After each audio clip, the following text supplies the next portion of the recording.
The living world had begun to pull at him. One afternoon in the courtyard, chalk slipped from his fingers mid-lesson.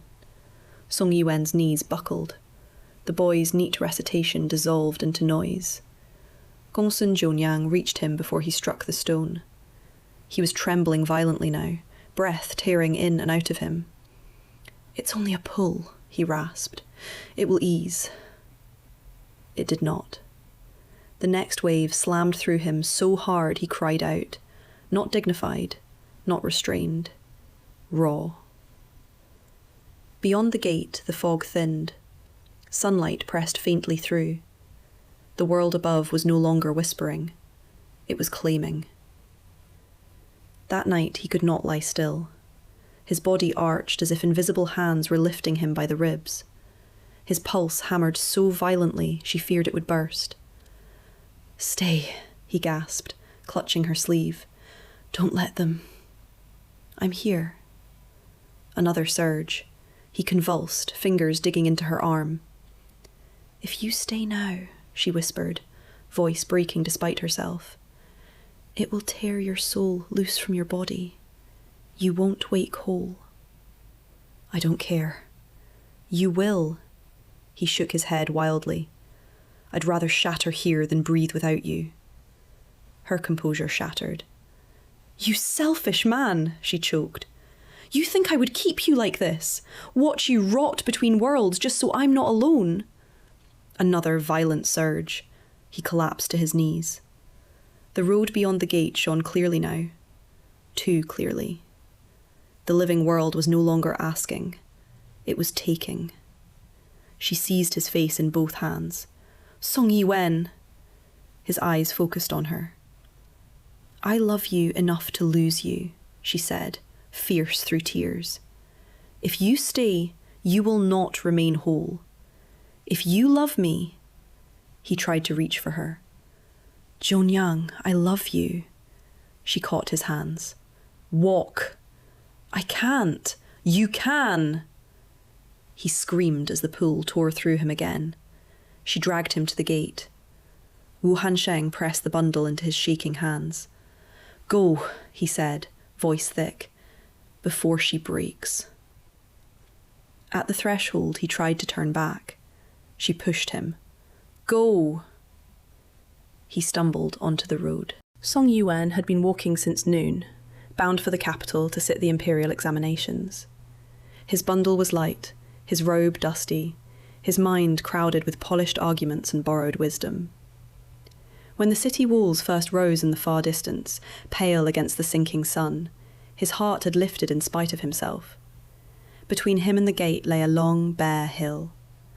A year ago, during the Yuqi uprising, men had been marched there in batches and beheaded. Officials, their households, servants who had never seen the inside of a court chamber. The Gongsun family had been among them, swept up when the dynasty required names. He had not known the Gongsun well, but Wu Hansheng had once lived near this hill. When rumours spread that everyone around there had been implicated, Song Yi-Wen had written at once. The letter had never been answered. He told himself it meant nothing. Roads were dangerous, posts were unreliable. Perhaps Wu Hansheng had already gone to the capital ahead of him. Still, standing in the thinning light, he could not quite make himself step onto that slope. The weeds along its back stirred, though no wind touched his sleeves. "I'll burn paper tomorrow," he murmured, half promise, half apology. "And if he's safe, I'll scold him for not writing." The sun slipped lower. The air cooled faster than it should have. He tightened his belt and walked on. The road dipped, then rose. Another hill stood ahead, almost identical. He slowed. "I don't remember the plain being so uneven this close to the capital." He walked faster. The second hill passed beneath his feet. The sky darkened. Insects began their thin evening chorus.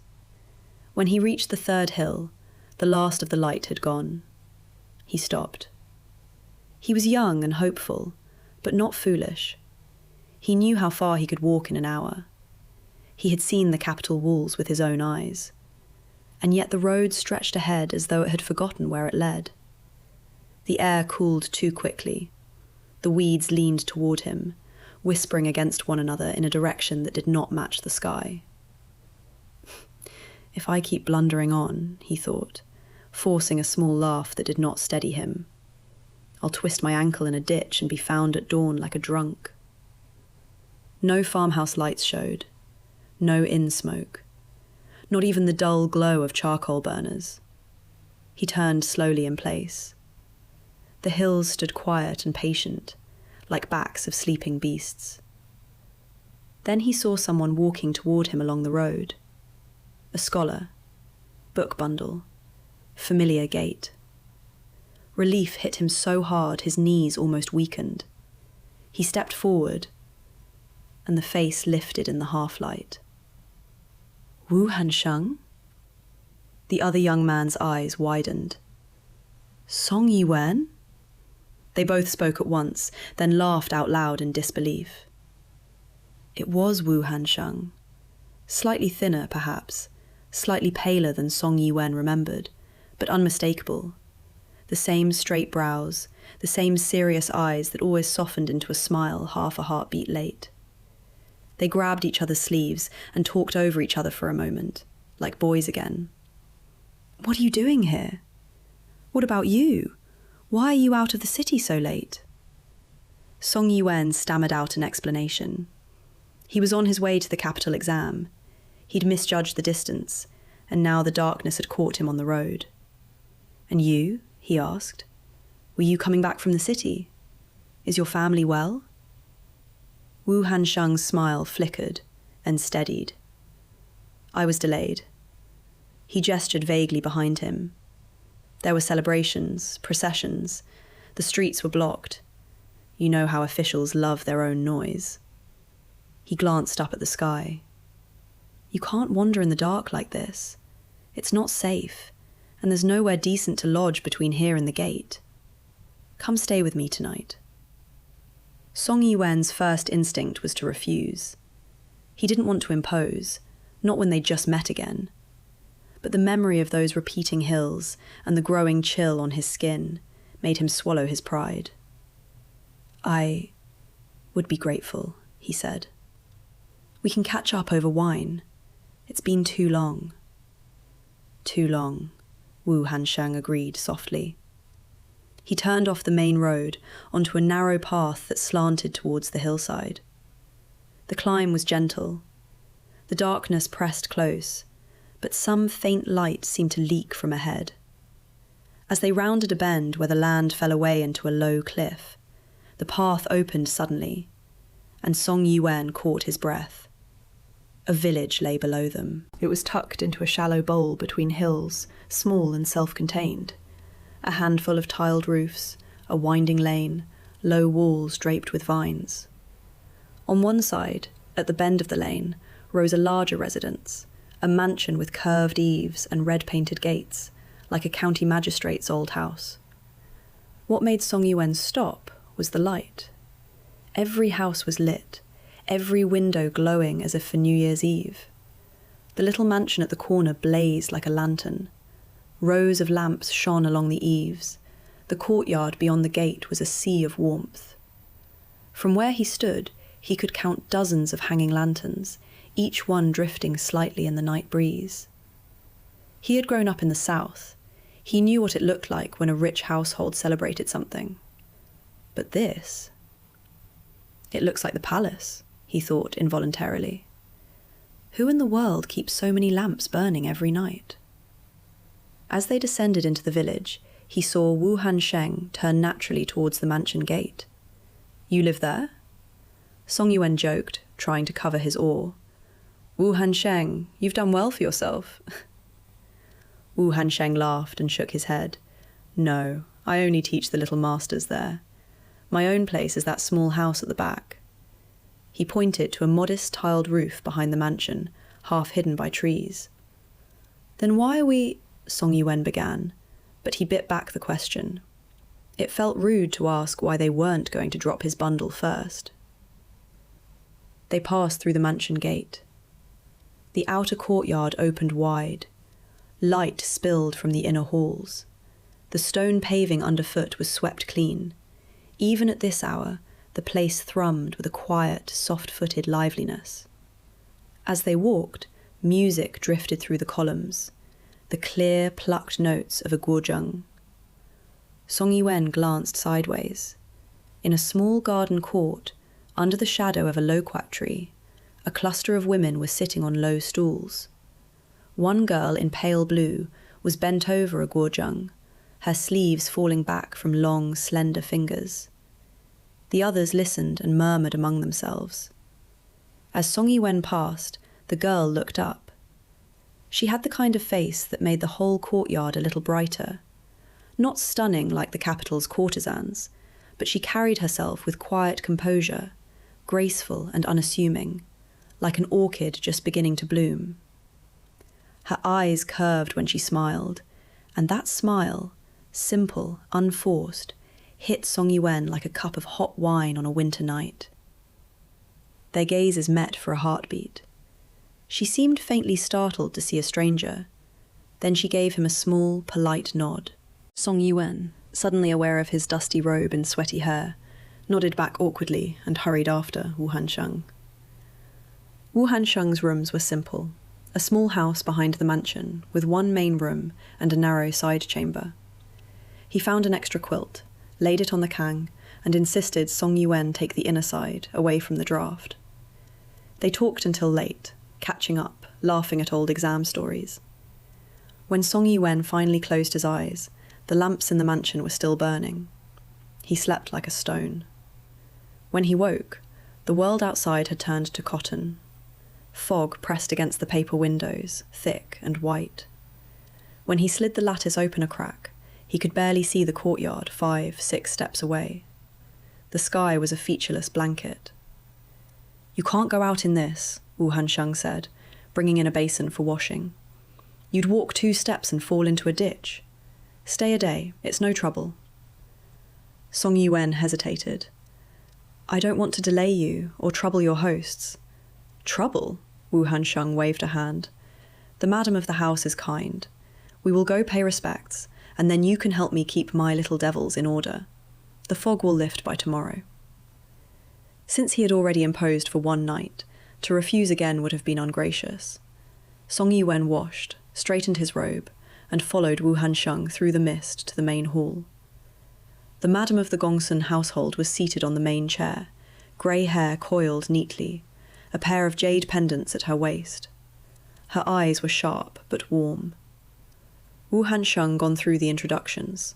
Song Yi-Wen, fellow scholar, on his way to the capital, delayed by fog, hoping to borrow a roof for a day. "So it is," the madam said, smiling. "All things are at the mercy of heaven's breath.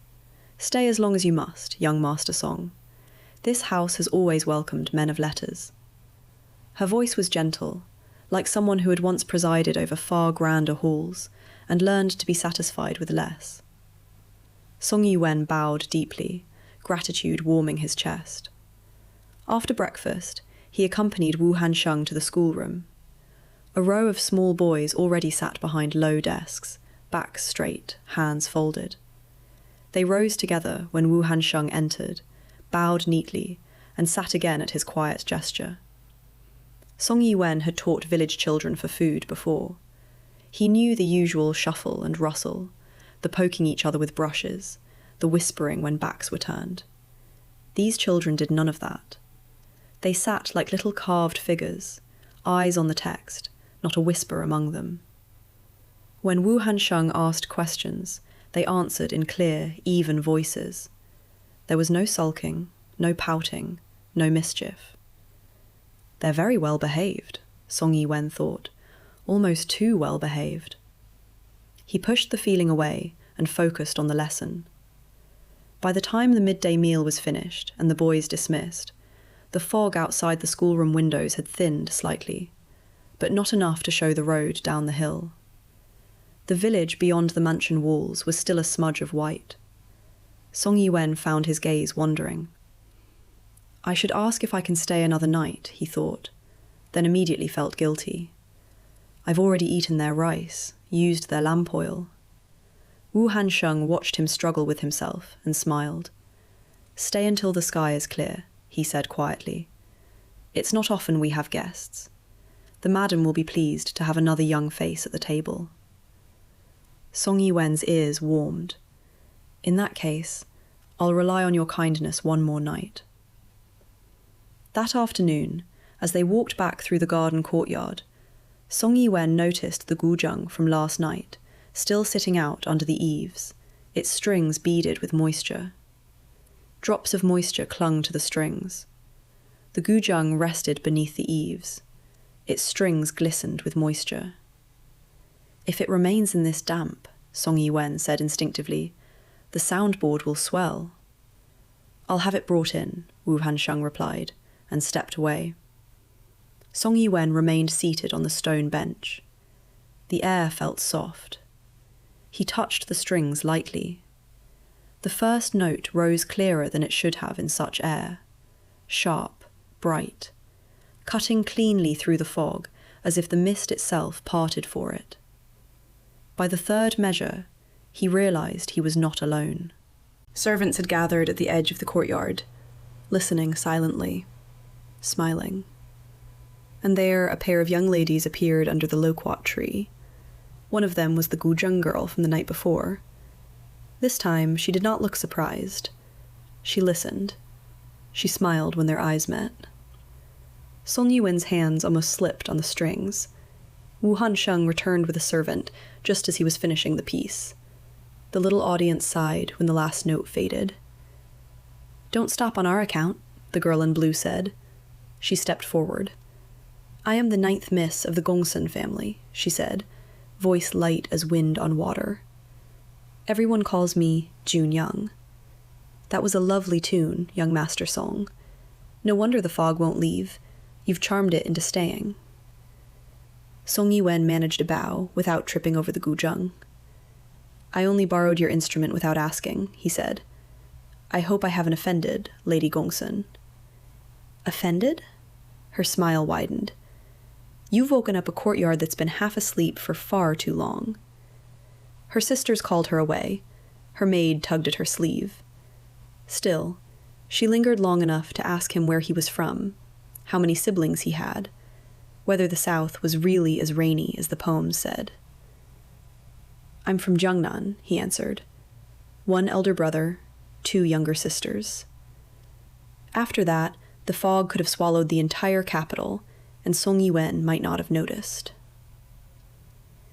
Days moved in a soft, dreamlike procession. Every morning the mist lay heavy over the village. Every afternoon the lanterns in the mansion glowed as if to push it back. One afternoon, fog lay low in the garden. Song Yi-Wen crossed the courtyard slowly, meaning only to find Wu Hansheng. The guzheng from the night before still rested beneath the eaves, its lacquer darkened by damp. He hesitated. Before he could turn away, a servant's sleeve brushed past him, and he stepped aside, and almost collided with her. She stood only an arm's length away. Up close, she seemed younger than he'd thought, in a way that made the muted courtyard seem suddenly sharper. For a heartbeat, neither spoke. Then she lowered her gaze first. "Properly," she said softly. "You played well." Her voice was clear, but careful. Song Yi-Wen straightened at once, suddenly aware of his dusty cuffs. "I borrowed it without asking," he replied. "That was improper." "It wasn't locked," she said, "so perhaps it wished to be played." He couldn't help a faint smile. Does it always get its way? She considered this as if it were a serious question. Only when it meets someone persistent. He almost laughed, but caught himself. That would be too familiar. "You are kind to defend it," he said instead. She lifted her eyes briefly. Just enough. "And you are kind to worry about wood and strings in someone else's courtyard."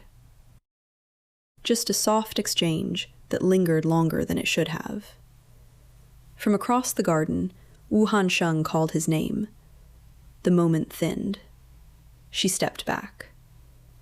"My grandmother will expect you for tea this evening," she said, the words now properly formal. "You are our guest." Then she turned and walked beneath the covered gallery, her steps unhurried. Song Yi-Wen stood where she'd left him, feeling as though something had just brushed past him. Something delicate, but not accidental. He told himself it was nothing, although he did not each evening. Warm and steady. Servants each evening. Warm and steady. Servants moved unhurried along the corridors. The Gongsun boys recited their texts with flawless composure. Nothing in the village appeared strange. Nothing except the way Song Yi-Wen's heart began to misplace itself. In the mornings, he assisted Wu Hansheng with lessons. The boys bowed, spoke, and wrote as neatly as a respected household with generations of learning. When one mispronounced a character, Song Yi-Wen corrected him. And once, just once, saw a fleeting flash of embarrassment in the child's eyes. In the afternoons, he found reasons to cross the garden courtyard. The loquat tree stood near the covered walkway. Beneath it, the guzheng often rested on its stand. And often, not always, but often, Jionyang was there. She never called him over, she never sought him out. But when he entered the courtyard, she looked up at once, as if she had been waiting without admitting it. "Young Master Song," she would say. "Lady Gongsun," he would answer. The words were proper. The pause were not. One afternoon she invited him to sit. "Will you listen?" she asked. "If you will play." The fog softened the first few notes, then released them back into the courtyard, clear and trembling. "You hurry the last phrase," he said, before he meant to. She paused, fingers hovering over the strings. "Do I?" "As though you're afraid the sound will vanish." Her hand lowered slowly. "And if it might?" she asked. He should have answered lightly. Instead, he found himself saying, "Then one should let it linger." Their eyes met. It was not boldness, it was recognition. Something in him shifted, not violently, not suddenly, but like a door opening one finger's width and refusing to close again. Another day they read together in the covered gallery. She leaned closer to see a line. He leaned closer to explain it. Their sleeves brushed. He felt the contact along his arm as though a string had been plucked. She did not withdraw. Neither did he. Afterward, the page between them seemed brighter than before. He forgot which line he had been explaining. She forgot to pretend she hadn't noticed. That evening he walked alone to the mansion gate. Beyond it, the road dissolved into white. He imagined stepping down that path, imagined the Capitol, the examination hall, the crisp snap of paper under brush. He imagined success. He imagined rank. He imagined a sensible wife chosen by relatives. The images felt orderly. Then he imagined the courtyard without her, the guzheng silent, the loquat tree empty. He had to brace his hand against the gatepost. He laughed once, softly.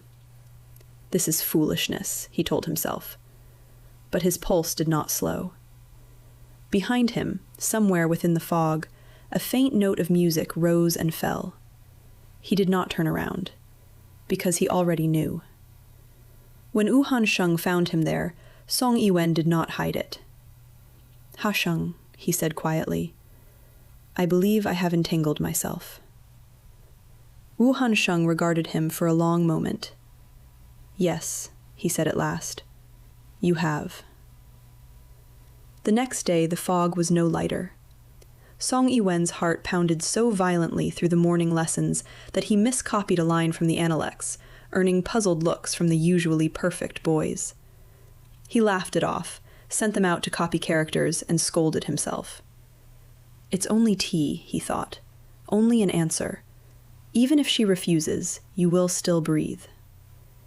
When he went to Wu Hansheng's rooms, Jionyang was already there. She sat straight-backed on the kong, her hands folded in her lap, her usual bright smile nowhere to be seen. Her maid was not with her. The air felt heavy. "Sit," Wu Hansheng said. Song Yi-Wen sat. For a moment, no one spoke.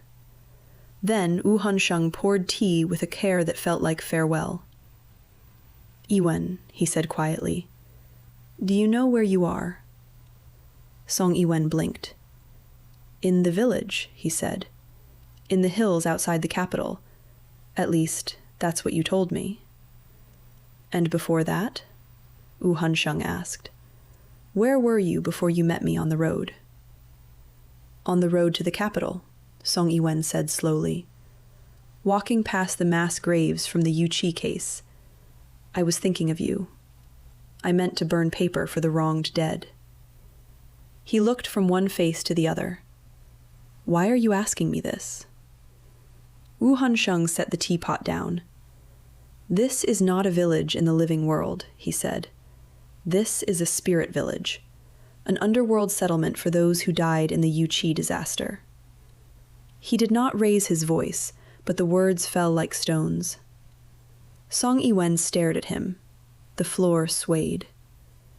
That's not funny, he said, forcing a smile. Hansheng, you never liked ghost stories. What is this? It is not a joke, Zhongyang was there, said softly. She lifted her eyes to his.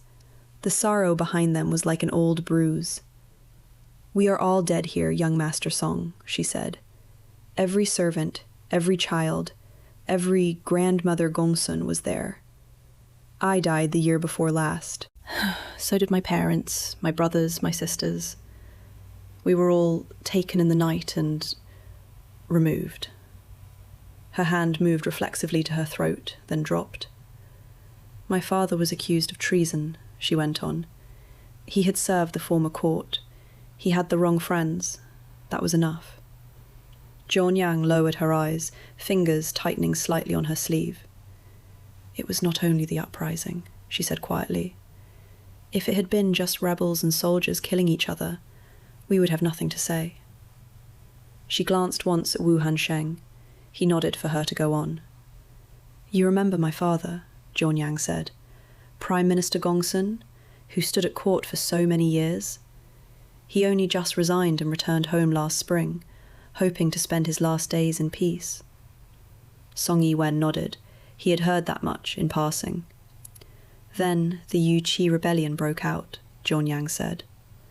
Someone in the capital remembered that one of the rebel leaders had once studied under him as a young man, a student from decades ago, nothing more. But in frightened times, a single brushstroke becomes a chain. Her voice stayed calm, but the knuckles around her teacup had gone white. An edict came. Cleanse traitors and their supporters in one sweep.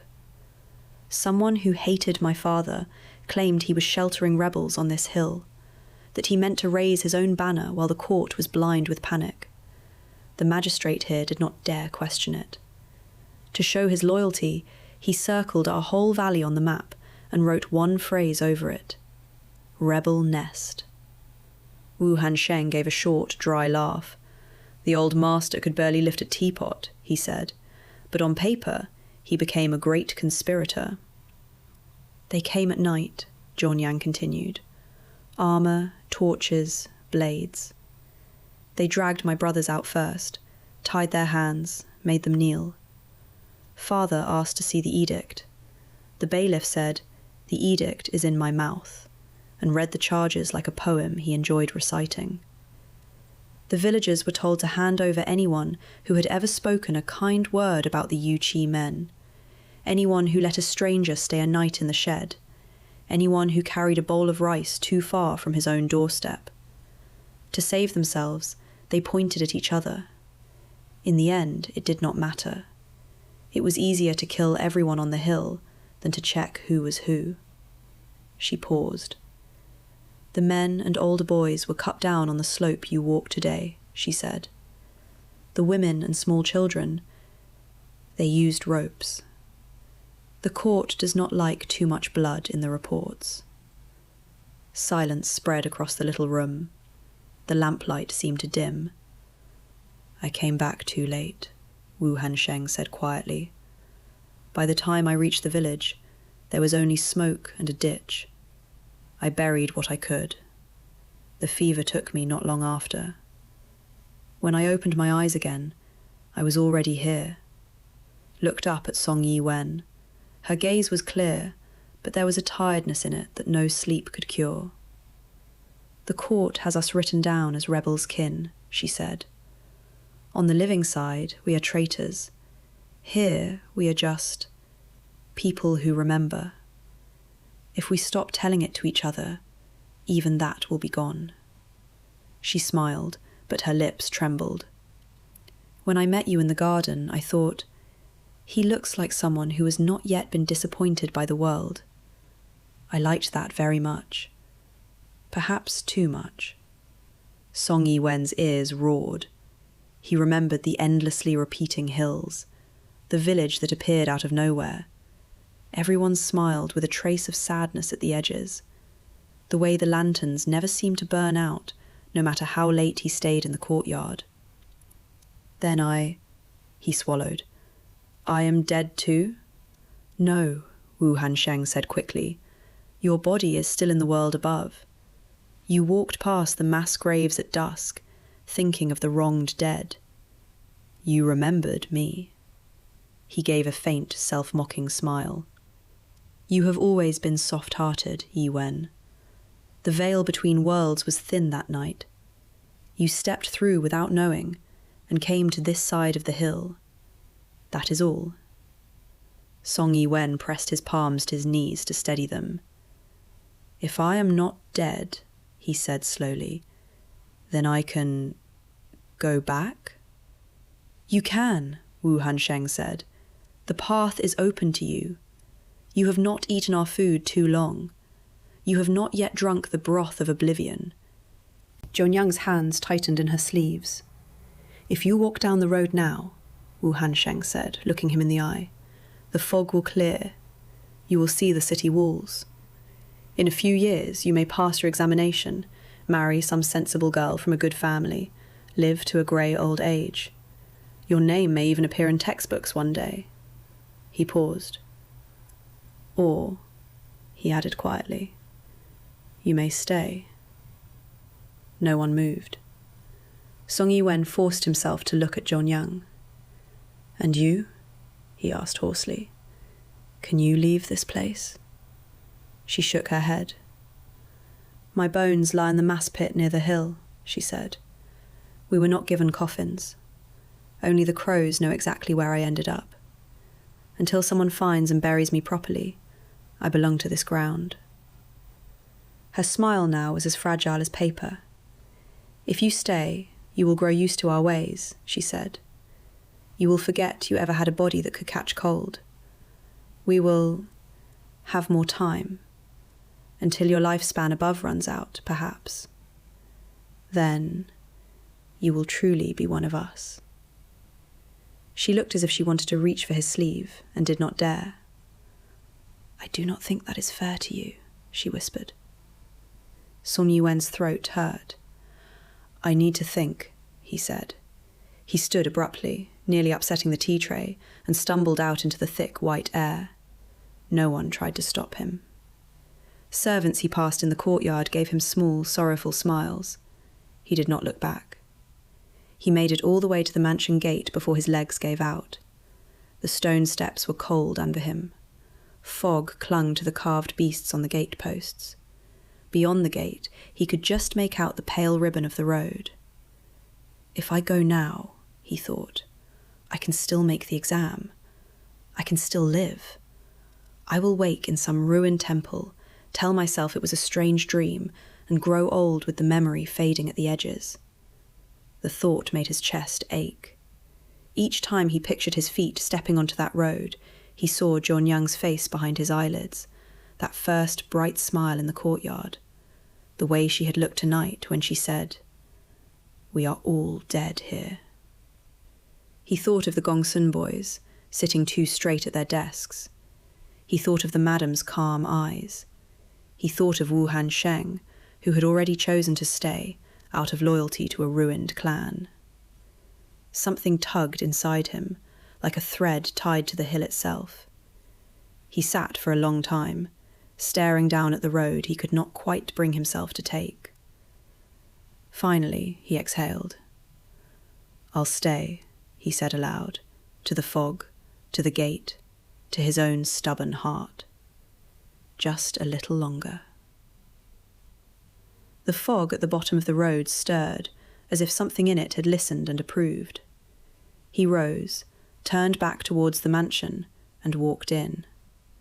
When he re-entered the inner courtyard, he caught a glimpse of Jianyang standing under the eaves, her hand pressed over her mouth. When she saw him, her eyes shone in a way that made the whole strange village feel, for a moment, like home. Life settled into a strange, gentle rhythm. In the mornings, fog wrapped the village so tightly it felt like the world ended just beyond the outer walls. Song Yi-Wen woke in Wu Han-sheng's small house, washed with water that was always cool but never icy, and walked up the stone steps to the schoolroom. The boys greeted him with their flawless bows and careful voices. They recited the classics with a steadiness that never faltered. Sometimes, when they mispronounced a character, he would correct them and see, for a fleeting instant, something like boyish embarrassment in their eyes, a flush, a ducked head, a suppressed grin. Then it would smooth away again. The next afternoon, when he entered the garden, she was already there. She turned at the sound of his steps. For a split second, before she could stop herself, her whole face lit up. It struck him so suddenly he almost stopped walking. She tried to hide it, lowering her eyes, but a faint flush rose along her cheekbones. "You did not leave," she said softly. "No," he answered. Their eyes met again. This time neither looked away immediately, and that silence was no longer comfortable. It trembled. They began to walk together openly now, not touching, but close, very close. If he slowed, she slowed. If she stopped to examine a flower, he bent slightly toward her without thinking. Once, as they crossed a narrow corridor, their sleeves tangled. She tried to pull back. The fabric caught. He reached to free it. His fingers brushed her wrist. Her breath hitched. His own pulse jumped so hard he felt it in his throat. The world narrowed to that point of contact. He did not release her immediately. She did not ask him to. When he finally withdrew, her face was flushed, eyes bright, almost startled by her own reaction. After that day, neither of them tried to ignore how often they found themselves side by side. One evening, the fog lifted just enough to reveal a thin blade of moon. They stood beneath it.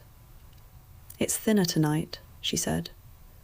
"So are you," he answered without thinking. "You feel different today." She tilted her head slightly. "Different?" "Yes," he hesitated. "Fainter." She did not understand at first. Then she did. For a brief second, something flickered in her outline, not visible like smoke, but perceptible, as if the space around her was thinner. "You notice that?" she asked. "I notice when you are less present," he said quietly. "It would be noticed by only someone bound to them can feel it." She looked at him then, truly looked. "You are the first person who has ever said that to me." His chest tightened. "I don't care whether you are flesh or mist," he said. "If you thin out, I will notice." The fog moved between them. Her eyes softened. "You watch me very closely, young Master Song." "I do." He did not smile when he said it. He meant it. Her lips parted slightly. For the first time, she looked shy, actually shy. She turned her face slightly away, but he saw the blush rising. The sight of it made his chest tighten painfully. At dinner, one of her sisters teased her. "Elder sister spends more time in the schoolroom than the young masters do." The room laughed softly. She lowered her head, embarrassed. Song Yi-Wen felt something sharp and possessive flare in his chest. Before he could stop himself, he said, "I requested her help." The room quieted slightly. She looked at him then, startled and grateful. Her eyes lingered on him longer than propriety allowed. That night he lay awake. He replayed that look again and again. It no longer felt like admiration. It felt like belonging. It happened in the pavilion. They were seated close, reading from the same scroll. She leaned nearer to see a line. Her shoulder rested lightly against his. Neither moved away. The contact stayed. Her sleeve brushed his arm. Her breath warmed the edge of his jaw.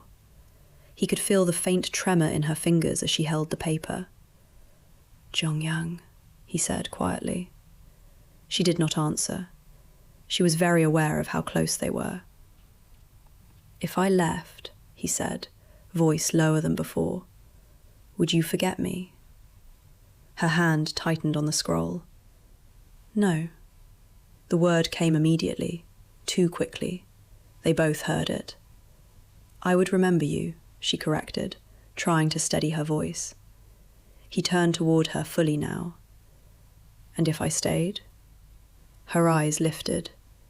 "If you stay," she whispered, "I would not forget you even for a moment." That was the first time she allowed it to show.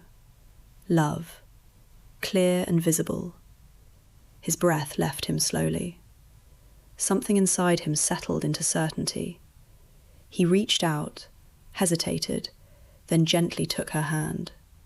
She did not pull away. Her fingers were cold, yes, but they curled around his instinctively. He looked at her. "I cannot remain a guest," he said. "You are not a guest," she whispered. "What am I?" She held his gaze. "My chosen person." The words were almost too soft to hear, but he heard them. And that was the moment he knew. This was no passing attachment. He would give it a name. He released her hand slowly.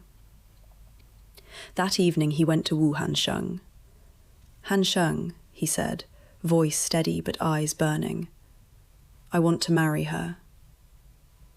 3 nights later, the mist around the village thickened until even the lantern light outside Song Yi-Wen's window turned the colour of old ink. Jongyang did not come that evening. Instead, near the second watch, someone knocked on the door. 3 slow taps. Wu Hansheng went pale at once. "They're here," he murmured, "the underworld's local court." The door slid open without waiting for an answer.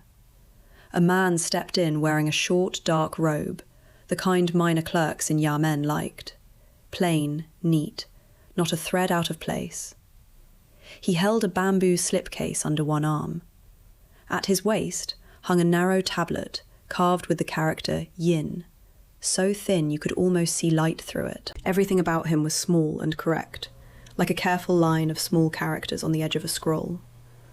"Song Yi-Wen?" the man asked. His tone was polite, but his voice carried the chill of an inkstone at dawn. Song Yi-Wen rose and bowed. The man returned a token half-bow. "My surname is Yi. I serve at the city god's Yamen. The king of underworld himself ordered me to take down your statement." He set the slipcase on the table, opened it, and drew out a few narrow bamboo strips and a wolf-hair brush. "It seems," he added mildly, "you have made some unusual requests." Song Yi-Wen's heart thumped, but he kept his hand steady and saluted again. "If Wu Gongzi does not mind listening, I will speak plainly." Ye dipped the brush in his own inkstone. The ink smelled faintly of sandalwood and something colder. "State your name, birthplace, and age," he said, just as any county clerk might. Song Yi-Wen did so. The brush whispered over bamboo. "Alive," Ye noted, without looking up, "bone and flesh intact. Yet you dwell in a spirit village under borrowed mist, eating incense smoke and dream rice. Do you understand this is not a place where the living should linger?" "I understand," Song Yi-Wen's aide, "but I came here by mistake and stayed by choice." "At the request of Gongsun Ninth Maiden?" Ye asked. Song Yi-Wen hesitated, then shook his head. No, it was my own request. She warned me many times. Ye's brush paused for the first time. His gaze lifted, sharp and strange in his small face. So, the living one clings, and the dead one tries to push him away. A corner of his mouth twitched. We don't see that often in our records. He flipped to another bamboo strip. Your petition, Ye said. You wish to be recorded as husband and wife with Gongsun Ninth under the registers of this village. Is that correct? Song Yi-Wen bowed from the waist. Yes, if the court below is willing to recognize it. Do you know what that means? Ye's tone was still mild, but something pressed behind it. Once your name is written beside hers, your lifespan will be weighed together with the Gongsun household's incense fate. When their line declines, your thread may be tugged as well. If the king of the underworld decides you disturb the balance between yin and yang, he may shorten your years or send you out suddenly. There will be no, I did not know, afterward. Song Yi-Wen took a breath. The student has spent whole life letting other people write his fate, he said quietly. This is the first thing I have chosen myself.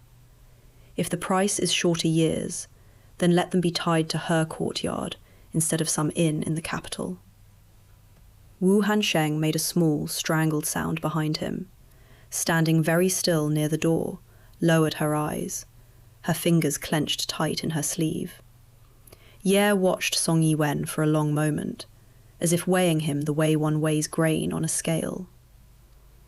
At least your tongue is not dull, Ye finally said. The king of the underworld dislikes men who whimper after they sign. He wrote a few more lines, characters neat and thin. Gongsun Ninth, he said, without turning his head. You understand as well? If we grant this, his name will be entered into your household register. If one day someone above decides your debt is too heavy and orders your tablets moved, his name will move with yours. Yes, Gongsun Ninth's voice was very soft, but it did not shake. I understand. The request is mine as well. Ye blew lightly on the wet ink, then slid the strips back into the case. I will report this to the king, he said. If he approves, he will send back a sealed strip for your ancestral hall. Only when that is hung may you bow to each other as husband and wife. A faint wry smile crossed his face. Even in the underworld, Song Yi-Wen, marriages must be written before the spirits recognize them. We are not as disorderly as you people above believe. He tucked the brush away, saluted them with 2 fingers, and turned to go. At the door, he paused and glanced back at Song Yi-Wen. One more thing, he said. The exam in the capital. You will not be sitting it. Song Yi-Wen smiled, a little crookedly. Mr. Ye, after entering this house, I feel I am being examined every day. Ye actually chuckled at that, a short, dry sound. Bold tongue, he said. Try not to bite it when karma comes to collect. Then he stepped out into the mist and was gone. The fog closed behind him like an inkwash across a scroll. The approval came quietly. On the 7th night after Ye's visit, the mist thinned. For the first time since Song Yi-Wen had crossed into this village, he could see beyond the courtyard walls, the dark silhouettes of trees, sharp and ink black against a washed gray sky. It felt like a curtain lifting. Gongsun grandmother summoned him at dusk. When Song Yi-Wen entered the main hall, he stopped without meaning to. The floor had been freshly swept and dusted with fine sand. Not a footprint marked it. 2 tall red candles burned before the ancestral tablets, their flames long and steady, wax sliding down in slow tears. The gold characters on the tablets flickered faintly, as if breathing. There were no drums, only those who were family. Wu Hansheng stood to one side, hands folded too tightly in his sleeves. A few maids stood quietly, eyes lowered. The fog pressed low outside the doors like a silent witness unwilling to step inside. Grandmother Gongsun sat upright in the seat of honor. The shadows behind her felt deeper tonight, layered, almost crowded. She looked at Song Yi-Wen once. "The register below has been amended," she said. Just that. "From today onward, your name stands in the same line as ours." Song Yi-Wen's breath caught, from the finality of it. "Since you insist on this path," she continued, "we will not make it small. Let us perform the rites." A voice from outside said softly, "The bride has arrived." The sedan chair was plain, no bright procession, no wedding noise, only the dull, steady sound of wood meeting stone. The curtain lifted. First, embroidered shoes, then the hem of red silk. Joan stepped down. Her robe was red, yes, but not the sharp red of new silk bought for a joyous house. It was softer, like cloth taken from a chest where it had slept too long. Her hair was coiled high and smooth. Her usual jade hairpin held it in place under a red veil, simple, dignified. A square red veil falling from crown to chest, covered and hiding her completely. When she came to stand beside him, Song Yi-Wen felt his pulse leap. He had stood before exam halls without shaking. Now his fingers trembled. An older maid placed a red silk cord into his hand and laid the other end into Joan. "Hold fast," she murmured. "Once taken, do not loosen." He tightened his grip instinctively. Through the cord, he felt her hand tense in response. Grandmother's voice cut cleanly through the hall. "Heaven and earth," Grandmother intoned. Together, they knelt. Their sleeves brushed the floor. They bent forward in unison, hands placed flat upon the stone. Foreheads lowered, not hurriedly, not lightly, but with deliberate stillness. For a breath, the hall held them there. Wind slipped beneath the eaves. A chime gave a thin, brittle note. They rose, turned to Grandmother and the ancestral tablets. Song Yi-Wen struck his forehead to the floor 3 times. The sound echoed. He did not know if the ancestors approved. He only knew he had never bowed so sincerely in his life. At last, they knelt facing one another and bowed, husband and wife before heaven and earth. Their shadows overlapped on the floor, 2 dark shapes crossing like brushstrokes on the same line. From somewhere on the hillside, a fox cried. It sounded almost like laughter. The rites are complete. The air shifted, just slightly, as if something unseen had made room for them. The door closed. The sound was soft, but it felt final. Joan sat on the edge of the bed, hands folded in her lap. The 2 candles on the low table burned steadily, their light warmer than the ceremony hall. Song Yi-Wen stood before her for a heartbeat longer than necessary.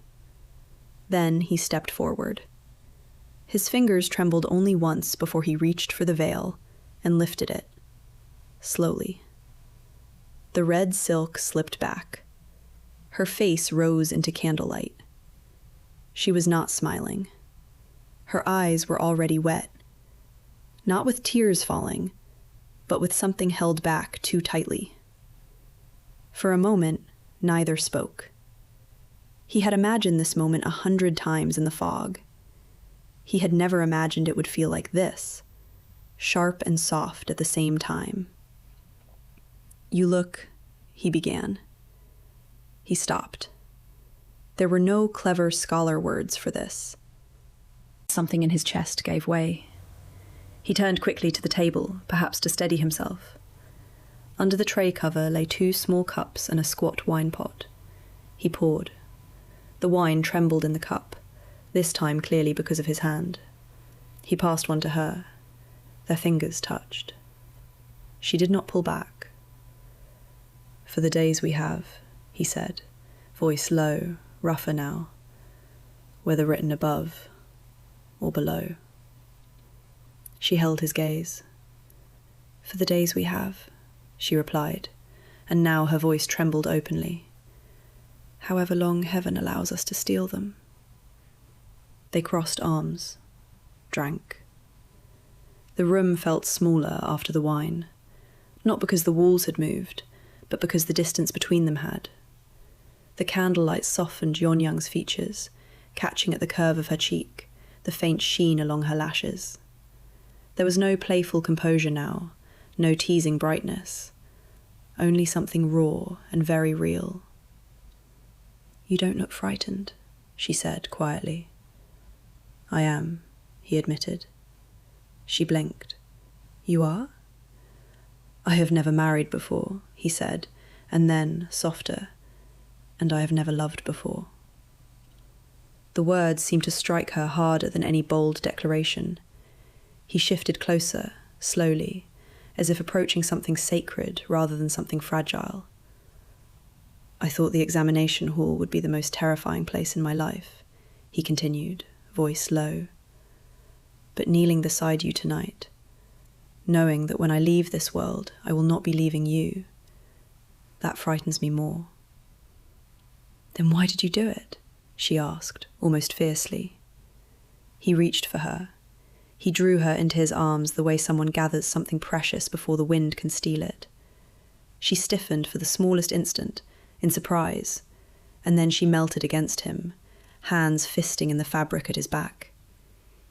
"Because," he said against her hair, "when I sat at that gate and thought of walking away, I felt like I was cutting my own heart in half." Her fingers tightened.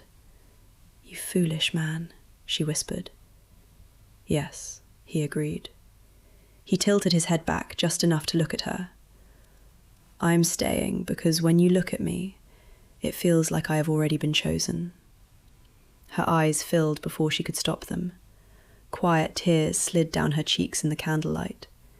He brushed one away with his thumb. "You see," he murmured, "you are the one who should be afraid. I am far too certain."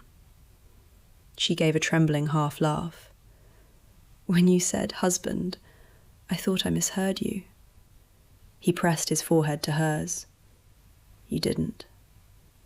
Her hands slid from his back to his shoulders, then to his face. "You will leave one day," she said. "I know. And when you do, I will still be yours." Her fingers curled slightly at her side. When she answered, her voice was quieter than before. "You speak as if it's easy." "It isn't," he said, "but it is clear." He drew her closer again, this time without hesitation. She rested her cheek against his chest and closed her eyes. "For tonight," she whispered, "you are mine."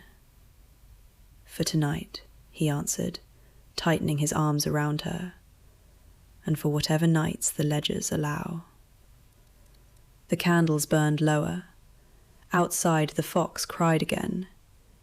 Inside, neither of them heard it. Sometimes Song Yi-Wen forgot he was not dead. On those days, the village felt like the whole world, and the fog outside its boundaries was nothing more than lazy weather. On other days, he remembered too keenly. Those mornings he would wake with a strange heaviness in his chest, as if someone far away were calling his name through a wall of water. His limbs felt sluggish, his thoughts slow. The air seemed thicker. Even the red lanterns hanging under the eaves looked a little dull, as though someone had breathed on the glass. Jonyang watched him closely on those days. "Does it hurt?" she asked once, reaching to smooth a wrinkle from his sleeve. "A little," he admitted, "like being stretched, like a drum skin someone keeps testing with their fingers." She fell quiet, then said, The underworld clerk came to Madame 2 nights ago. He looked up sharply. Yi-Wen official, yeah? She nodded. He brought a notice from the Yi-Wen. Your name is still written on the living register. They say your allotted years are not yet finished. Letting you hide here too long will tear the pages on both sides. Song Yi-Wen's mouth went dry. And what did the notice say? That you may stay for a while, she said softly, to settle your heart and ours. But when the summons grows strong enough that even the dullest soul would hear it, we must let you go. The pain came in waves after that. A tightening, a burning line from chest to spine, then release. Each time it left him weaker, each time it returned stronger. He stopped sleeping deeply. He stopped laughing as easily. Even the Gongsun boys began watching him with worried eyes. The pain did not fade. It came in waves. The first few times he could still stand through it, bent over, teeth clenched, sweat breaking along his spine. He would breathe through it, grip the table, pretend it was nothing. It's passing, he'd say. It would, for a while. Then it came again, stronger. One afternoon in the courtyard, chalk fell from his hand mid-lesson. His knees buckled. The boys' neat voices dissolved into a blur. Jianyang reached him before he hit the stone. He was trembling violently now, breath tearing in and out of him. It's only a pull, he rasped. It will ease. It did not. The next wave slammed through him so hard he cried out, not dignified. The fog at the gate thinned. Sunlight pressed faintly through. The world above was no longer whispering. It was calling. That night he could not lie still. His body arched as if invisible hands were trying to lift him by the ribs. His pulse hammered so violently she feared it would burst. Stay, he gasped, clutching her sleeve. Don't let them... I'm here. Another surge. He convulsed, fingers digging into her arm. If you stay now, she whispered, voice breaking despite herself, it will tear your soul loose from your body. You won't wake whole. I don't care. You will. He shook his head wildly. I'd rather shatter here than breathe without you. That was the moment. That was when her composure broke. Tears spilled freely down her face, desperate. You selfish man, she choked. You think I would keep you like this? Watch you rot between worlds just so I'm not alone? He tried to rise again. Another wave hit. He collapsed to his knees. This time he did not recover immediately. His vision blurred. His fingers went numb. The road beyond the gate shone clearly now. Too clearly. The living world was no longer asking politely. It was claiming him. She understood then. This was the last edge. If he stayed one moment longer, the damage would be permanent. She grabbed his face in both hands. Listen to me. He tried to speak. Couldn't. Song Yi-Wen. His eyes focused on her. I love you. And I you. His heart skipped a beat. I love you enough to lose you, she said, voice shaking but fierce. If you stay, I will never forgive myself. You will not become a nameless, wandering ghost for my sake. He tried to reach for her. She caught his hands. If you love me, she said, tears falling onto his knuckles, walk. I do, but I can't. You can. I don't want to. I know. The pain surged again, violent, tearing, like hooks ripping through muscle. He screamed. This time she stood. She pulled him upright by the front of his robe. You are not dying here, she said. He staggered. She half supported, half dragged him toward the gate. Wu Hansheng appeared without a word, pressing his bundle into Song Yi-Wen's shaking hands. Go, Wu Hansheng said, voice lower, before she breaks. At the threshold, he tried to turn back. She pushed him, desperate. "Go!" she sobbed. He stumbled forward onto the road. The moment his foot crossed the boundary, the pane snapped, like a rope cut clean. Air rushed into his lungs. The convulsions stopped. He staggered 2 more steps, then fell to his hands, breathing hard, but no longer tearing apart. Behind him, at the gate, she stood rigid, hands clenched at her sides. She did not chase him. She did not call him back. He turned.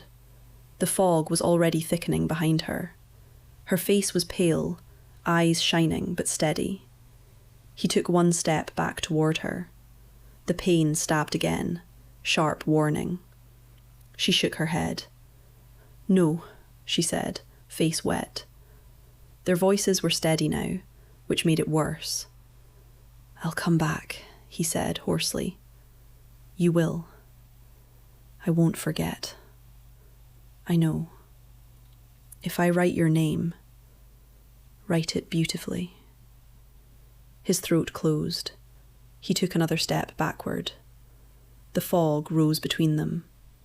He watched her until her outline blurred. The last thing he saw was her lifting her hand, not to beckon, but to press it over her mouth so she would not call him back. Then the mist sealed, and he was alone on the living road. Then everything went dark. He woke with his face in the dirt. Dawn was only just beginning. The sky above the hill was pale and thin, like watered ink. Dew soaked through his sleeves. His travel bundle lay a few steps away, half open, as if dropped by a careless hand. For a long moment, he did not move.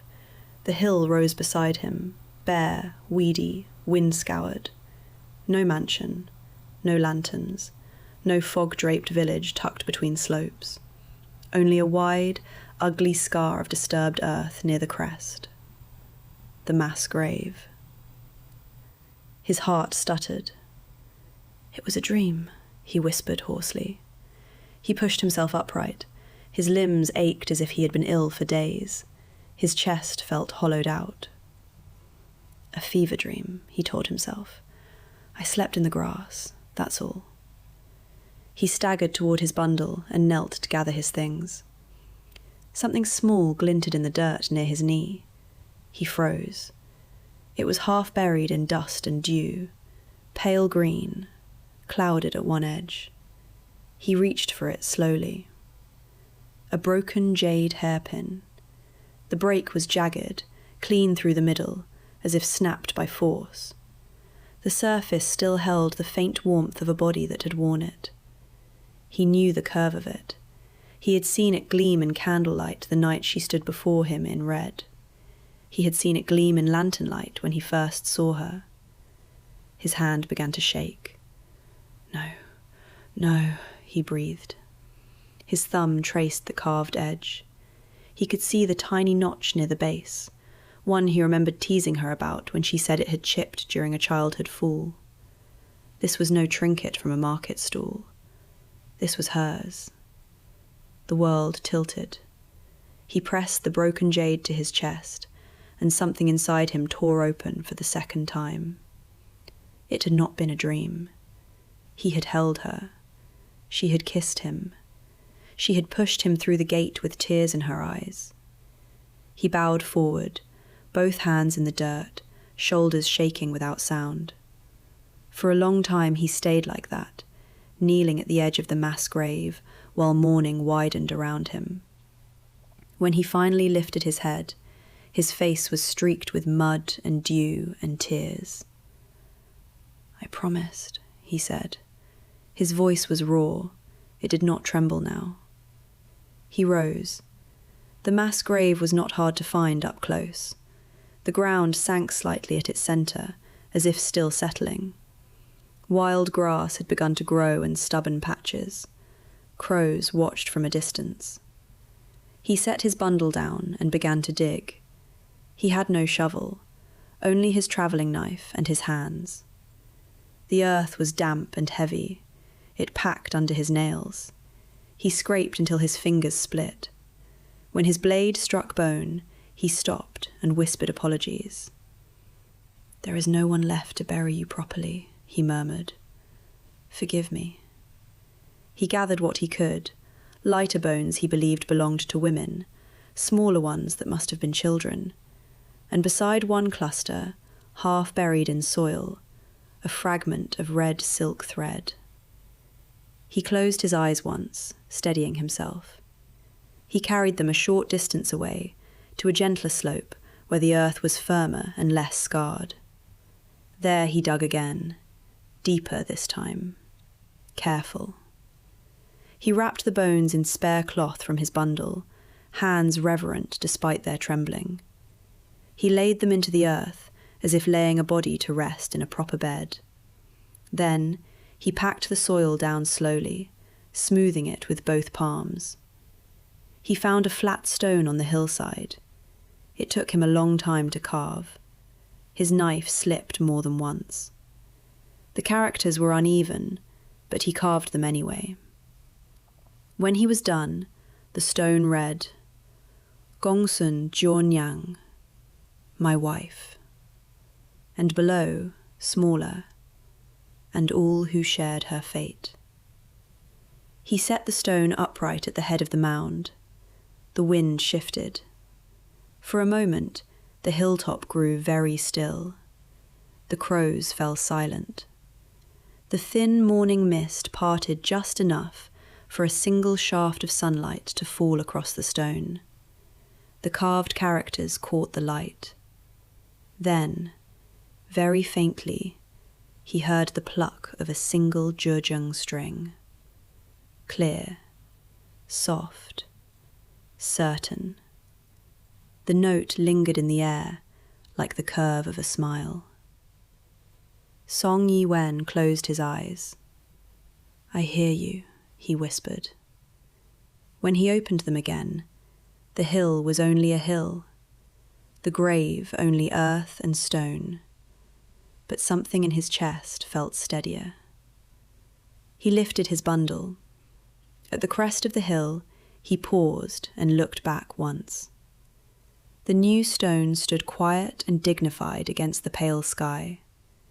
Behind him waited the capital, the examinations.